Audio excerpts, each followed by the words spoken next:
Afternoon, and welcome to the Wine and Real Estate Vlog. I'm Mark Reynoso, a loan officer with Barrett Financial, and my guest today is Megan Milam with Realty One Group. Today we're going to have a Muscadet, not Muscadet, Muscadet, and talk about real estate.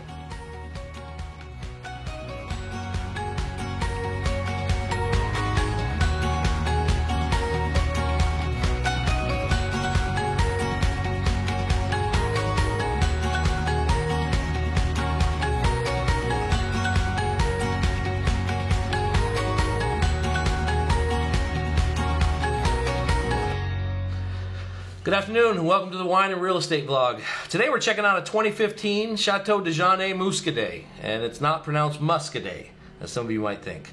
You may have not have heard of this grape, but this is the wine bottle. This is the wine that you want to have. Muscadet is the white wine equivalent of Pinot Noir. It literally goes with everything. It's granity, it's steely, it's flinty, it's not a lot of oak. It does so well with food, oysters especially. If you're having any seafood, drink Muscadet. Retails for 14 or 15 bucks. You can drink it on a Tuesday, drink it on a Friday or Saturday, or it's so cheap you could probably drink 2 or 3. But if you need one white wine to pair with food, even any food, drink Muscadet. That's my pro tip for you. Anyways, thanks for coming out. Yeah. Well, thanks for letting me here. These are wonderful offices down here on 7th Street. Thank you. And you share this space with State Farm with Nicole Schaefer. Oh, wow. And so do you guys actually have your own office? Or do they so that's kind of their bullpen back there that you walk through, and then this conference room, and then that office, another office back. We're just kind of all mixed in together. That's cool. That's ours. Well, thanks again. Let's taste All this right. wine. Cheers. All right, you built up the anticipation. I did. It's like some bizarro foreplay. That's good. Oh, it's kind of okay. I normally wouldn't say this. Wouldn't say this because I know nothing about wine. Am I right that it's kind of buttery? No, I'm completely wrong. No, it's not. No, it's not wrong. No, it does have probably a little bit of oak. Muscadet is made from the melon grape or melon grape. So it's not a melon. It's a grape, but its name is melon. Okay. It's called Melon de Bourgogne. So basically the melon of Burgundy, but it's a grape. That's good. And most people, when they think of Loire Valley, they order the Sancerre. I'll have the Sancerre. It's like the 50-something, like puffed out lips, like I'll have the Sancerre or the Chardonnay. This is the hot younger sister. This is the good-looking younger brother of the Loire Valley. So. I'm forever in her shadow. No, it's great. And I think one of my dreams is to have a case of Muscadet and a case of like a Beaujolais or like a Gamay or like a light red and take a month-long trip on the Atlantic seaboard and just like from May to like June, just drive up. And just taste seafood and barbecue and just drink wine out of plastic cups and not give a shit. That's like my everyday. Seafood, barbecue, and drinking wine out of plastic. You're living my dream. That's awesome. I mean, I should be like you. But that's kind of what I want to do. That's one of my dream trips with like 2 other dudes, maybe 3 others, just like a bunch of my friends. That's what I want to do. So you like the wine? I do. I like the wine. It's easy drinking and it's so affordable and like Muscadet and oysters are magic. Everybody knows it. But what people don't understand is that Muscadet and I've never had an oyster. Really? Never in my life. I would be open to trying. I just haven't had one before. Why not? I don't know. I genuinely don't know. I'm having a revelation about myself right now. You know, you've heard that phrase. I don't know. It was a brave. I will this weekend now. You should. You should go down to Buck and Ryder. I've heard that place is fantastic. Awesome. It's not cheap. So have you ever heard the phrase, was a brave man who first tried the oyster? Because it's like who would do that? Like open this oyster and they're just wriggling live. Like, oh, that's true. And like, hey, let me stick this in my mouth. And yeah. He must have been desperate. Maybe he was lost at sea. He was probably the first guy who tried cow's milk too. I mean, like, I'm just like, he probably, whoever tried all that probably tried a lot of other weird stuff. I think I heard that someone like ran out, or like the mom wasn't around. They didn't know what to do. I don't know. Little nugget for you. So again, thanks for coming out. Tell me a little bit about what you do here at Realty One. I know you're a realtor. Are you a buyer's agent or? I am everybody's agent. Really? So I'm with the Realty One group with the Thorstad team, and this is our Central Phoenix office that we're at right now. So we have a team of about 20 agents, and we are growing rapidly. So we're super excited. Our whole team is just kind of focused on mentorship and helping people. We don't really too much focus on like the number of transactions. We are more focusing on relationship, and the numbers just kind of follow because we care about people. And you could tell. Thank you. Yeah, just on your Facebook posts and the way your clients are like hugging you on it. It's not creepy. It's just like I make them do that. Here's $5. No, but like it's obvious that they like you, and I think it's the quality over quantity. Yeah, for sure. And so Realty One Group, that's the parent, and the Thorstad Group is like your team. Yeah, the Thorstad team is kind of our team underneath the brokerage. So obviously the Realty One Group is a huge brokerage, and then we have a team formed underneath it as well. Okay. So yeah, we're just kicking butts and taking names. In Virginia, which is just south of Thomas, and Nicole Schaefer with State Farm, she was actually the person who bought and renovated the building, and she has this eye for design. So she gutted this whole place, and every single piece of art that you see in here, the details from the floor to the bathroom fixtures to the pieces of art, are all her eye for design that she completely did herself.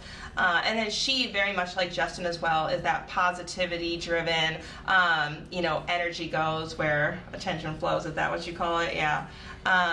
So I don't know, it's just like a big family in here. We love it. That's awesome. So you operate Central Phoenix, West Phoenix. So I'm here in the Central Phoenix office, and our team lead, Justin Thorstad, he is at both offices. So right now, where's your other office? It's in Surprise. So it's off like the 303 so you're west side. Mm-hmm. Okay. I rarely travel out there. Really? No, because I'm closer to here. Where are most of your clients buying homes? They're kind of all over. I mean, I just went under contract. I shouldn't say we will be under contract today at a home in Youngtown. And then, that was yesterday. And then I just had a listing go live today in Chandler. So you're everywhere, man. I'm literally everywhere. Okay, so it kind of goes back towards your mission statement, like clients, you'll do whatever you can for them. Right, exactly. And if there's a client that's a little too, I want to put my clients first. So if I know that there's going to be a client that's a little too far out of my reach, it's going to be a drive, and I've got a lot of clients already that are close, I'm not just going to leave them alone. We have our agents are strategically placed all around the valley, so I can call up Jen, who's in Gilbert, and say, hey, I've got a client for you, and I know because I work with her that she's a quality agent that I can refer to, and vice versa all over the valley. So you keep your agents tight. Mm-hmm. So what do you like about the West Valley? I know you kind of live there, and I know your office. Right. The West Valley's been good to me. Bought my first house in El Mirage when I was like 22, 23. Flipped it, sold it for a profit, then bought my second house in Peoria, and every time I move, I'm moving east. Really? So where are you now? Right now, you know where all that, I don't know if you know where the horse property is, kind of around like 43rd and Greenway. I know, yep. Yep, right there. That's still very far west for us. It's I live west in Mesa. for you. I live in Mesa, so that's still the other side of the planet. Yeah. You have to pack a lunch to get to 43rd and Greenway. Right, and I like where I'm at right now because I can make it to all areas of the valley pretty fairly quickly. Yeah. But one of the things I really like about the West Valley is that there's a lot, I've personally noticed a lot of newer buyers in the West Valley, and I've noticed being able to help people get them into their first home. It's an experience that's different than investors. That's different than someone buying their first home. It's so much more exciting.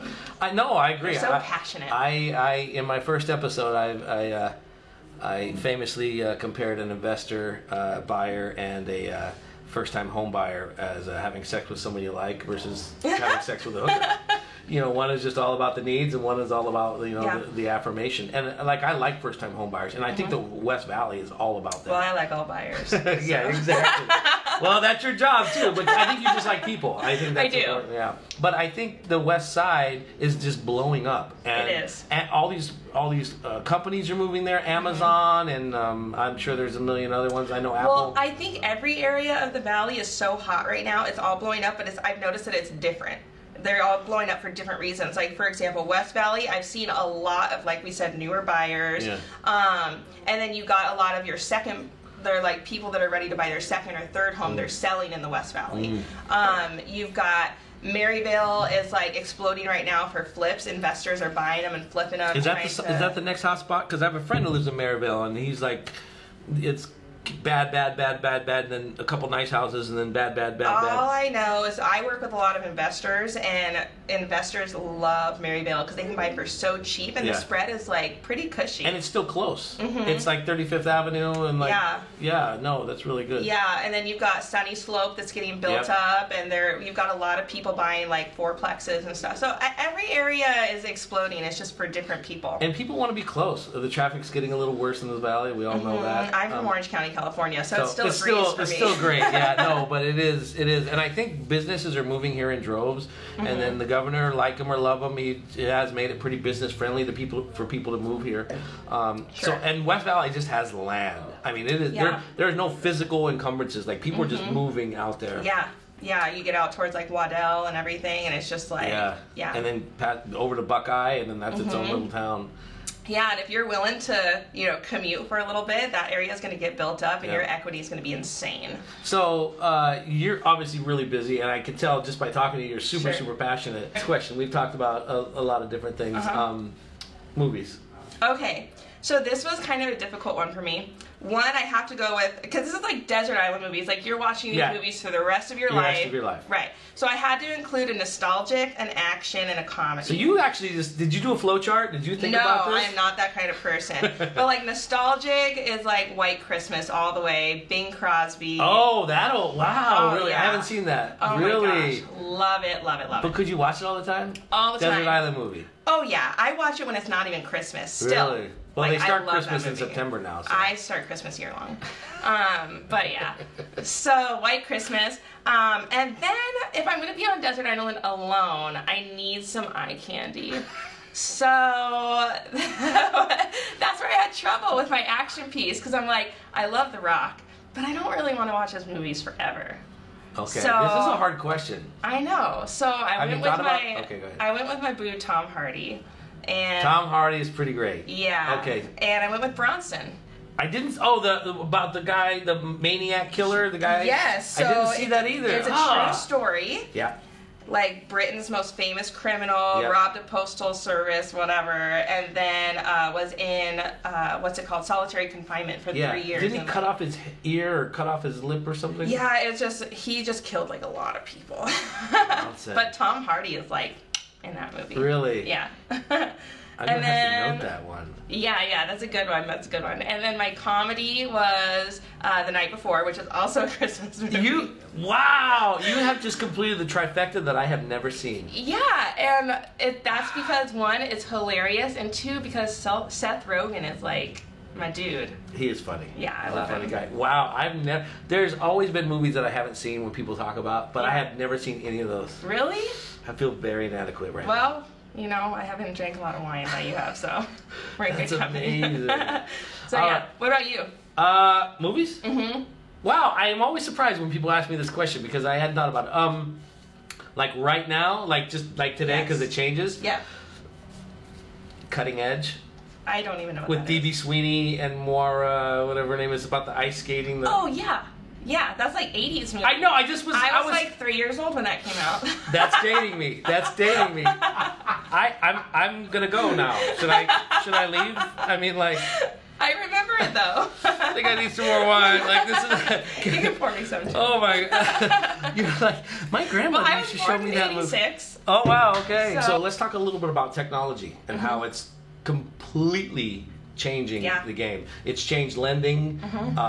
It's changed realty. You use DocuSign or other sites, and everything is going online. And I don't know. I'm sure you've been approached by this because I know a lot of people are. But there's now online or virtual title companies where you don't even need to go to a signing table. You just DocuSign everything. I mean, let's talk about it. Yeah, so I'm not a huge fan. One, I know we were kind of talking about this a little bit earlier. I personally, when I'm handling the largest transaction, most likely of my entire life, I would like to sit across from somebody, and if I have any questions, have them explain it to me while I'm signing. I don't, because me personally, I'm not going to read through 150 pages line by line at the signing table. So if I have questions, I want them answered right away. So there's that. 2, there are times, in fact, I just came down to this at a closing I had over Columbus Day. When we initially set the closing date, didn't realize that we set it for Columbus Day when banks are closed, when everything's closed. So we're like, oh my gosh, we need to push this up to Friday, and now we're rushing everything through Friday, and it's 4 o'clock, and we're pushing things through. I don't know where these title reps are that are handling my transaction, and if they've already been home for 3 hours because of time zones and whatnot, that's not beneficial to my client. So these people are all online, and it's a great idea in theory. Sure. The question is, will people take to it? And I guess it's really the type of client that you're dealing with, because if your client is out of the country, it's an investor out of the country or out of state or whatever, it's not really quite as big of a deal because they're not sitting across from them anyway. And I think that speaks a lot to your clients, because me, as I've probably about 19 homes in my life, I would totally do that. Yeah. I would absolutely do that. I'd be like, yep. Sure. But I'm also a loan officer. Right. And also, I've been in the business forever. So, yeah, I think like a first-time home buyer would be scared to death. And that's when you don't. Sure. And also, title reps do more than just close title. They actually help realtors a lot market to specific neighborhoods. So as a realtor, if you're looking for a good, solid title rep that not only helps you, but also helps your client, like, honestly, I use Robert DePrater with Lawyer's Title, but I don't know. I just like local. Yeah, well, I mean, we eat local, right? Yeah. We buy local. Yeah. We shop local.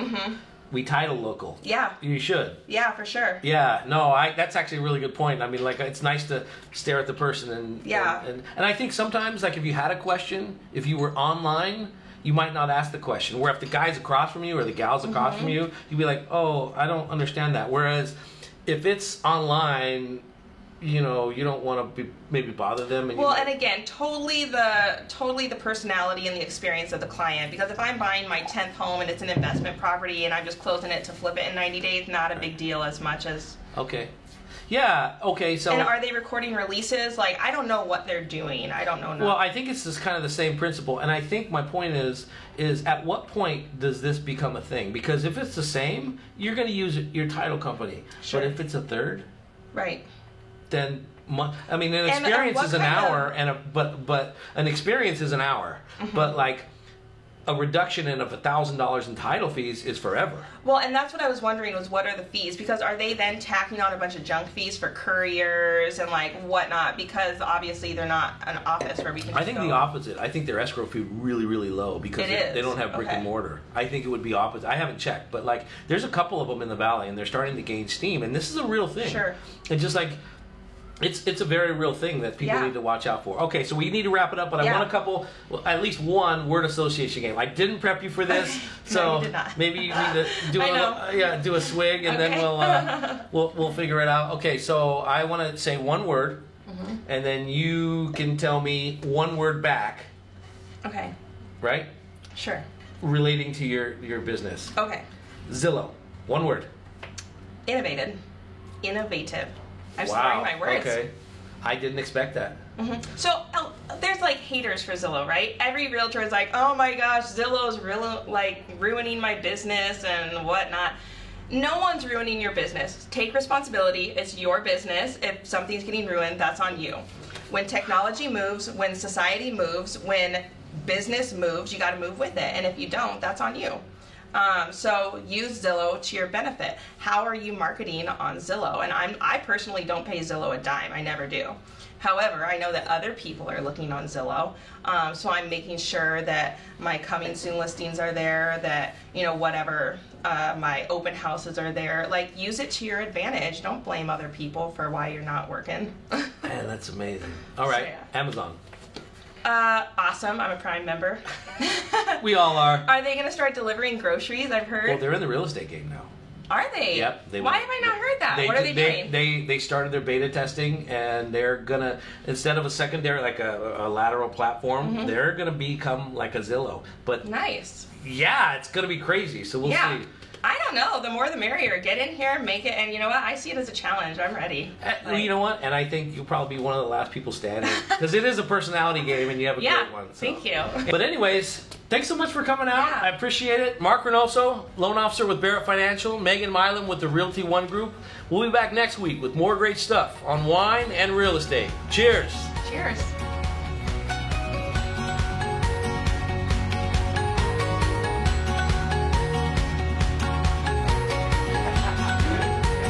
Go. No, don't go. Get this. I wanted to feel like this wine bottle's so weird. I'm not kidding. Honestly, like I'm not on drugs. Like this is really a little more girthy than you're used to. Yeah. That's a little. That's the second time. Like this is so. I'm so jealous. That just feels weird. It's like this weird bottle. Like Megan's face. I'm not kidding. No, I'm not kidding. It's a weird bottle. Like I should have said that. Like I know you don't, but it should be completely round. Mm-hmm. Like it's what? It's just weird. Like it's freaking me out. I can tell. I just have this fascination with rubbing my hands on each cylinder.